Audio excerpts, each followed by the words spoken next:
nuestro sistema económico en marcha. En algunos materiales que son considerados básicos, por ejemplo, las tecnologías de la información, que se va a hablar varias veces hoy, etc. Lo que querría remarcar es que este documento nos señala una vía que es importante, y es que todo esto tiene una serie de connotaciones en las otras dimensiones que tradicionalmente hemos estado ignorando. Por ejemplo, la dimensión del comercio, pero también en la dimensión de la cooperación. Hoy en día no se entiende la cooperación en el exterior europea si no lo relacionamos con los aspectos ecológicos y con la consecución de determinados recursos. Por ejemplo, este mismo gráfico del mismo documento hace un análisis de qué países tienen los diferentes recursos naturales estratégicos imprescindibles para nuestro sistema económico actual. Si hacemos un análisis, por ejemplo, en estos países, ¿cuál es el nivel democrático que existe? ¿Cuál es la libertad de expresión de los países de origen de estas materias primas? La libertad de asociación, los derechos sindicales, etcétera, etcétera. Lo que vemos es que una gran cantidad de esos recursos estratégicos para la Unión Europea vienen de países donde no se garantizan los derechos básicos de las personas. Esta es una realidad ignorada desde el punto de vista de las políticas públicas europeas en la inmensa mayoría de los países. Y es un reto, y yo creo que es un reto mayor dentro de la Unión Europea. ¿Cómo conseguimos integrar dentro de las políticas exteriores esta realidad de constatación más allá de las tres estrategias que nos propone la Comisión Europea? Primero, reducir el consumo, todos estamos de acuerdo, todos los que estamos aquí. Segundo, aumentar el reciclado, todos estamos de acuerdo. Pero en el tercer eje yo creo que aquí es donde muchos de nosotros no estarían de acuerdo, y es establecer una dimensión militar, una dimensión de cooperación, una dimensión de políticas exteriores, de comercio, etcétera, cuyo fin no sea el desarrollo conjunto de la ciudadanía, sino asegurar este suministro. Con lo cual, aquí tenemos uno de los retos que yo creo que nos planteamos hoy en este momento. Y el reto es el siguiente. En mi opinión, en la Unión Europea hemos implantado un concepto muy exitosamente, que es el concepto de desarrollo sostenible, y lo estamos tratando de exportar en muchos sentidos al exterior, con un éxito, bueno, digamos más o menos rápido. Pero ¿qué tipo de desarrollo sostenible es el que hemos propuesto? Creo que el gran problema que tenemos es que hemos promocionado un concepto de desarrollo sostenible muy fluo, muy poco tangible, muy poco ambicioso, por no decir nada. Hemos tenido un gran éxito en el sentido de que en pocos años, los 20 años, por decir un número alto, hemos institucionalizado este concepto. Y no hay tantos conceptos políticos de peso que tiene el desarrollo sostenible que haya conseguido una institucionalización tan rápida. Pero lo hemos hecho de una manera que es percibido por una parte importante de la ciudadanía, de la administración y de los actores privados como un conjunto de problemáticas que hace difícil la vida. Y esta es mi percepción sobre uno de los retos que tenemos en el ecologismo.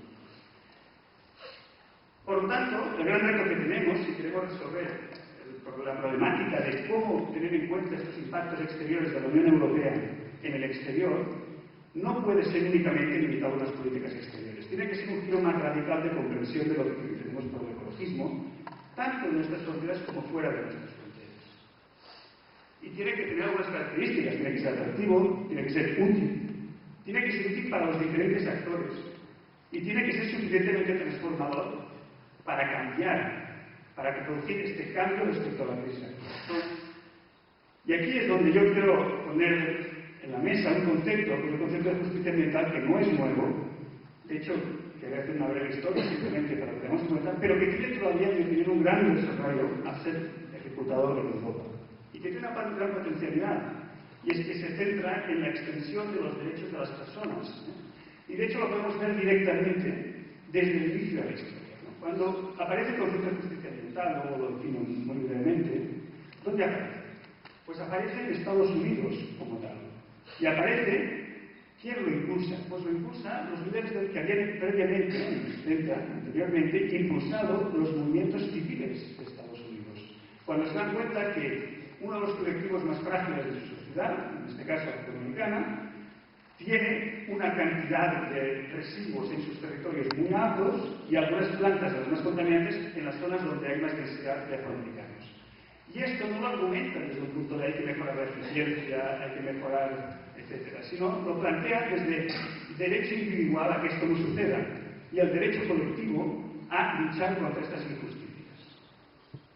A partir de este momento, desde el año 80, empieza con movimientos locales y luego, ya en los 90, se produce un doble fenómeno, que es una extensión a todos Estados Unidos y, por otro lado, comienza una incorporación legislativa en Estados Unidos. Es interesante ver, por ejemplo, en Estados Unidos cómo hay cierta legislación sobre justicia ambiental que protege a los colectivos más frágiles de la sociedad, o algunos de ellos, respecto a posibles impactos ambientales a nivel interno. Pero, naturalmente, esta legislación no fluye más allá de las fronteras de Estados Unidos. Más adelante, este concepto de justicia ambiental se internacionaliza y creo que es donde estamos. Dicho esto, ¿qué se entiende normalmente por justicia ambiental? Justicia ambiental, básicamente, es todas aquellas acciones y políticas que toman en cuenta estos cuatro factores que voy a comentar a continuación. Y por lo tanto, yo creo que es una buena manera de mirar. A ver, antes de la iniciativa política, en estos cuatro factores, ¿qué es lo que está pasando? ¿Es útil? ¿No es útil? ¿Favorece a unos? ¿Favorece a otros? No favorece a ninguno. El primero es que dice que ningún colectivo puede tener una discriminación, ni en el acceso a los recursos naturales, ni tiene una discriminación por exceso de impactos ambientales. Y aquí voy a pasar luego muy por encima, pero por ejemplo la Unión Europea ha tratado algunos de estos temas a nivel interno de la Unión Europea. Por ejemplo, han hecho estudios sobre salud, sobre los niños, sobre salud y los ancianos. Pero, por ejemplo, en España nunca se ha tomado este enfoque de la manera así. Es decir, nunca se han hecho estudios de este tipo, buscando qué colectivos tienen esta serie de problemas. Pero no solo se centra en la lucha contra este tipo de discriminación y aspectos distributivos, sino que hace también un segundo elemento que es básico, que es el reconocimiento de las personas para luchar por estos derechos. Aquí esto puede sonar chino, pero no lo es si hablamos, por ejemplo, de indígenas en Latinoamérica.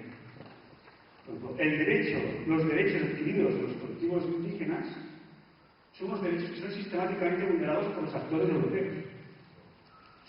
Sistemáticamente, en demasiadas ocasiones.